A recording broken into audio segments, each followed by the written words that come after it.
गा 28थि अल India इउएन football gold काप टुर्नामेन्टनि जोबथा खेला आरो बे गेलेनायाव मोननै टीमनि गेजेराव गेलेनाय जादों मोनसेया चिरांनि आरो मोनसेया गुवाहाटि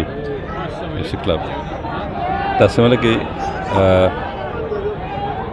गलसे जानानै दं जों आसा खालामदों बे खेला जथेस्थ' मोजाङानो जादों जिखिनि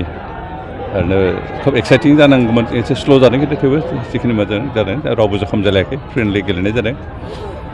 दिनै बे खेलनि गेजेरजों बेखौ जों जोंनि ओनसोलनि गोबां सेंग्रा सिख्लाफोरखौ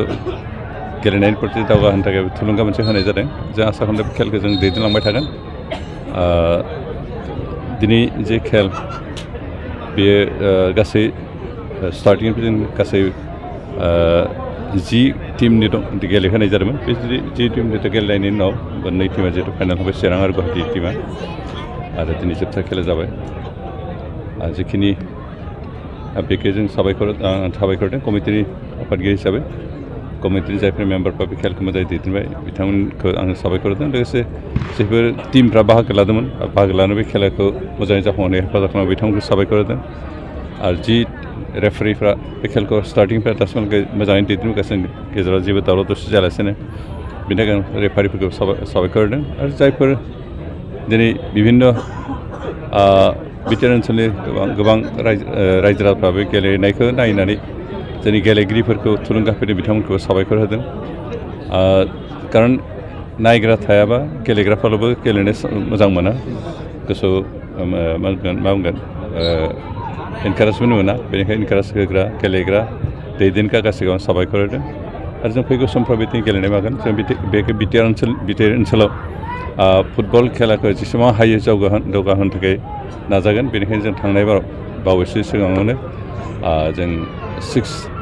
सिडिउल काउन्सिलफोरनि गेजेराव मोनसे खेला होदोंमोन आरो बेबो जोंनि फुटबल खेलाखौ एनकारेजमेन्ट होनायनि जि हाबाफारि बेनिनो मोनसे पार्टमोन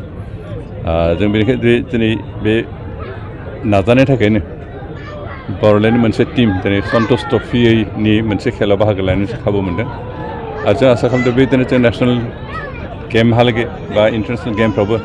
जोंनि ओनसोलनिफ्राय टीम हरनो हानायनि मोनसे खाबुखौ लागासिनो आरो बेखौ जों निस्सय मोनसे समावबो जों जाफुंहोनो हागोन दिनै बे खेलनि जोबथा समाव बेखौ जायफोर टीम गेलेदों बिथांमोनखौ जों थुलुंगा दा गलसे मोनसे टीमा आगबारिनो दङबाबो मा समाव मा जागोन बुंस'नो हाया खिन्थु जों आसा खालामदों खेला मोजां जादों आरो मोजाङै जोबलांगोन आरो जों जेसेबां हायो बे खेलखौ मोजाङैनो दैदेनलांबाय थानो नाजागोन फैगौ समफ्रावबो दा जोंहा स्टेडियामा खामानि सोलिबाय थानाय स्टेडियामाव जों गेलेहोनो हायाखै एबार जों बेनिखायनो डायमन्ड खेलनि गेलेग्रा फोथार डायमन्ड स्कुलनि गेलेग्रा फोथार गेलेहोनोसै बे फिल्डआ मोनसे फुटबल खेलनि थाखाय जेसेबां नांगौ बेसेबां गैया जायगाया स्पेस खम खिन्थु नेक्स्ट बोसोरनिफ्राय जों हयथ' जोंनि स्टेडियामाव गेलेफिननो हानाय जाहैगोन दा कनस्ट्राक्सन सोलिबाय थानायखाय बे असुबिदा जानायखाय जों गेलेनाय होनो हायाखै जों उदालगुरि ओनसोलाव गेलेनायखौ डेभेलप खालामनो थाखाय इटिमयडे जोंहा उदालगुरि दा एक्जिस्टिं स्टेडियामथ' जागासिनो बे कनस्ट्राक्सन कमप्लिट जाहैसिगोन बिनि उनाव जोंहा बेवहाय सेन्टार फैगोन आरो बिनि स्टेडियाम जागोन इटिमयडे क्रिकेट स्टेडियाम एलटमेन्ट जाबाय जोंहा हाबो मा जाबाय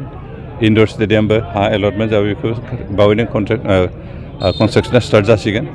आरो बेनिफ्राय फुटबल एकाडेमि जोंहा उदालगुरियाव जागोन बेनि थाखायबो जों हा एलटमेन्ट जाबाय दा बे गासैबो जों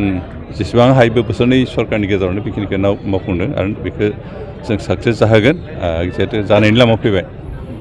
बिनि अनगायैबो जों जोंनि बेवहाय बिभिन्न गेलेग्रा बिदि फोथार मोनसे डिस्ट्रिक्ट स्टेडियामबो जागासिनो बे डिस्ट्रिक्ट स्टेडियामा दासिमहालागै लेन्ड एलटमेन्ट खालामनो हायैखाय जाथ'वाखै खिन्थु बेबो जासिगोन दा बे गासैबो स्टेडियाम बे गेलेनायनि जिथु इनफ्रास्ट्राक्चार बेखिनिखौ जों कमप्लिट खालामनो हायोबा आसा खालामदों जे उदालगुरिया सानसे समाव अन्तत' नेसनेल लेभेलनि खेला लाबोनो हानाय लोगोसे नेसनेल लेभेलाव गेलेहैनो हानाय प्लेयार जों बे उदालगुरि ओनसोलनिफ्राय दिहुननो हागोन माथ्र' जोंहा इनफ्रास्ट्राक्चार गैयामोन बेखौ बानायनो नाजादों आरो बे बानायनाया जाफुंगोन जों आसा खालामदों इन फिउचार जे बिटिआर ओनसोलनिफ्राय इन्टारनेसनेल लेभेलाव गेलेनो हानाय गोबां प्लेयार जों दिहुननो हागोन आरो इन्टारनेसनेल लेभेलनि खेला जोंनि ओनसोलाव लाबोनो हानाय बेबायदि गोबां स्टेडियाम जाहैगोन